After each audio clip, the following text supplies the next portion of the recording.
वालेकुम जी। आज मैं एक बहुत मज़े की रेसिपी आपके साथ शेयर करने लगी हूँ। मैं बनाने लगी हूँ इजी तरीके से घर में निम्को। बहुत टेस्टी बनती है इंशाल्लाह ताला। बहुत सारी निम्को की रेसिपीज़ मैं आपके साथ मज़ीद शेयर करूँगी, तो चलिए इसे बनाना स्टार्ट करते हैं। ये मज़ेदार सी निम्को बनाने के लिए सबसे पहले मैं 2 आलू ले लूँगी और इसको अच्छी तरह छील लूँगी। आलूओं को छील लेना है। यहाँ पे देखिए जी, आलूओं को मैंने अच्छी तरह छील लिया है और अब इसको ग्रेटर की मदद से मैं ग्रेट कर लूँगी और जिसके खोल बड़े हैं उस साइड से मैं इसको ग्रेट करूँगी और पूरी लंबाई में इसको करना ताकि इसके लंबे लंबे लच्छे निकलें और इस तरह मैं इसको यहाँ तक लेके जाऊँगी। ये दोनों आलू मैं इसी तरह ग्रेट कर लूँगी। इस तरह इसके मोटे मोटे और लंबे लंबे लच्छे निकलने चाहिए। तो अभी मैं ये ग्रेट कर रही हूँ, तो फिर मैं आपको दिखाती हूँ। आलू मैंने ग्रेट कर लिए और यहाँ पे एक बाउल में मैंने ले लिया है पानी और ये जो ग्रेट किए हुए आलू इसमें मैं डाल दूँगी ताकि ये जो आलूओं का स्टार्च है वो अच्छी तरह पानी में आ जाए। ये वाला स्टेप करना भी बहुत ज़रूरी है, वरना हमारे जो आलू हैं वो क्रिस्पी नहीं बनेंगे। यहाँ पे देखें जी, पानी में आलू डाले हैं तो पानी का रंग चेंज हो गया क्योंकि आलूओं का सारा जो स्टार्च है वो पानी में आ गया। इसको 2-3 दफ़ा मैं इसी तरह धो। ये स्टेप करना भी बहुत ज़रूरी है। इस तरह करने से जो आलू हैं वो क्रिस्पी फ्राई होंगे। अभी मैं 2-3 दफ़ा और इसे पानी में से गुजारती हूँ, तो फिर आपको दिखाती हूँ।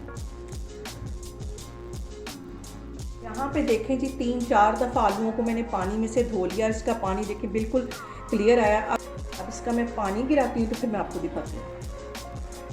यहाँ पे मैंने टिश्यू पेपर बिछा लिया है, इसके ऊपर ये आलू डाल दूँगी ताकि अच्छी तरह ये ड्राई हो जाए।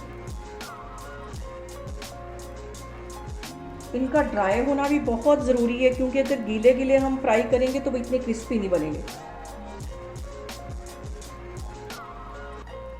2 मिनट मैं वेट करती हूँ। यहाँ पे देखिए जी, आलू अच्छी तरह ड्राई हो गए। 2-3 मिनट के लिए मैंने इन्हें टिश्यू पेपर के ऊपर फैला दिया था। अब इसे मैं एक प्लेट में ट्रांसफ़र करूँगी।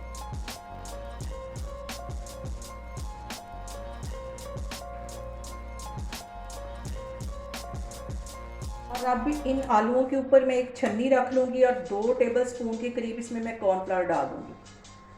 छन्नी के ज़रिए मैं इसके ऊपर कॉर्नफ्लावर लगाऊंगी ताकि सारे अच्छी तरह आलूओं पे कॉर्नफ्लावर लग जाए। इसको मिक्स कर लेती हूँ। अच्छी तरह सारे आलूओं पे कॉर्नफ्लावर लगना चाहिए। इसी से जो हमारी जो चिप्स ये आलू की बनेगी वो क्रिस्पी बनेगी। इसको अच्छी तरह मैं लगा लेती हूँ। ऑयल मैंने गर्म होने के लिए 5 मिनट पहले रख लिया था और जो ऑयल है वो अच्छा खासा गर्म होना चाहिए। कॉर्नफ्लावर मैंने सारे आलूओं पे अच्छी तरह लगा दिया है। और सबसे अहम बात कि आपने मेरी रेसिपीज़ बनाते वक्त घबराना नहीं है। बिना स्किप किए हुए आपने मेरी वीडियोस देखनी है क्योंकि वीडियो के अंदर मैं बहुत छोटी छोटी चीज़ें बता रही होती हूँ। तो अभी मैं इसको ऑयल में फ्राई करती हूँ, तो फिर मैं आपको दिखाती हूँ। यहाँ पे अच्छा सा गर्म हो गया। अब ये जो आलू मैं इसके अंदर डालती हूँ।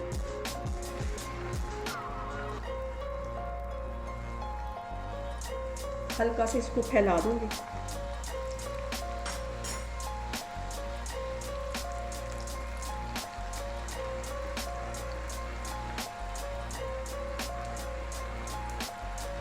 सारे आलू मैंने इसके ऊपर डाल दिए हैं और चम्मच की मदद से इसको हल्का हल्का हिला ऐसे प्रेस कर दूँ और 3-4 मिनट के लिए इसको अच्छी तरह फ्राई होने दूँगी। एक साइड इसकी अच्छी तरह फ्राई हो जाएगी तो फिर मैं इसकी साइड चेंज करूँगी। यहाँ पे देखें कि एक इसकी साइड अच्छी तरह फ्राई हो गई है। इसमें मैंने बिल्कुल भी चम्मच नहीं हिलाया। चम्मच हिलाने से ये जो सारे आलू थे ये बिखर जाने थे। अब इसकी मैं साइड चेंज करती हूँ।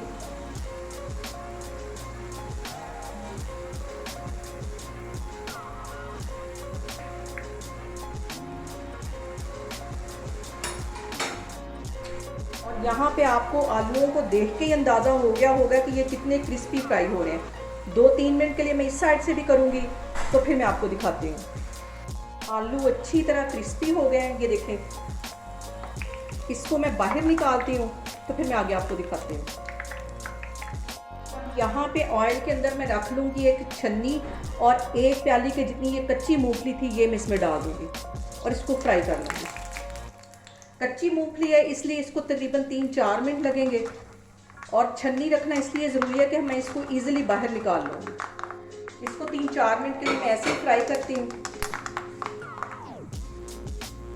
यहाँ पे देखें जी, मूंगफली भी अच्छी तरह फ्राई हो गई है। 3-4 मिनट मैंने इसको फ्राई कर लिया है। अब इसको मैं बाहर निकालती हूँ, फिर मैं आगे आपको दिखाती हूँ। यहाँ पे मैंने आधी प्याली के जितने ले ली ये साबुत मसूर, और इसको तकरीबन 2-3 घंटे पहले भिगो लिया। इसका पानी अच्छी तरह ड्राई कर लिया। तो अब जाली इसके अंदर रख के तो फिर मैं इसको भी फ्राई करूँगी। ये सिर्फ 2-3 मिनट के लिए ही फ्राई करने हैं।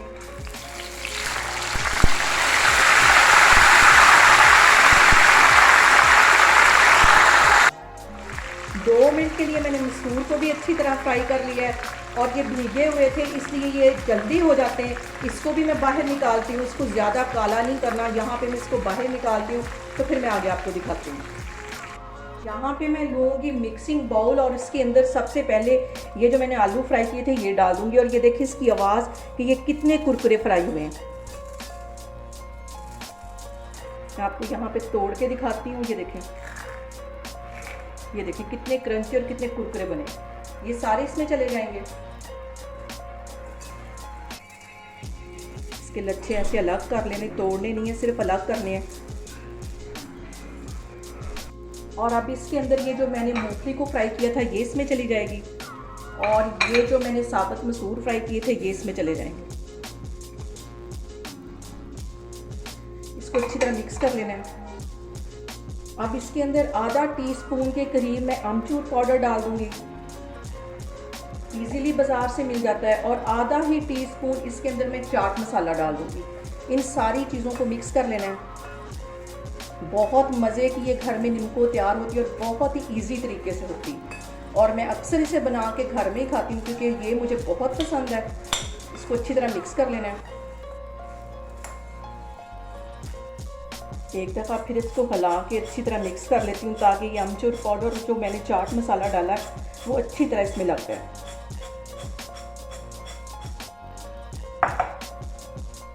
यहाँ पे देखें जी, बहुत ही इजी तरीके से बनी हुई हमारी निम्को बन के तैयार हो गई है। निम्को की और बहुत सारी रेसिपीज़ हैं जो बहुत जल्द मैं आपके साथ शेयर करूँगी। आप लोग इसको लाजमी ट्राई करें, और मुझे कमेंट्स में बताएं कि आपको मेरी रेसिपीज़ कैसी लग रही हैं। और मेरी वीडियोस को ज़्यादा से ज़्यादा शेयर करें और मुझे सब्सक्राइब करें। इंशाल्लाह ताला मैं एक और वीडियो के साथ आपके सामने आऊँगी। अल्लाह हाफिज़।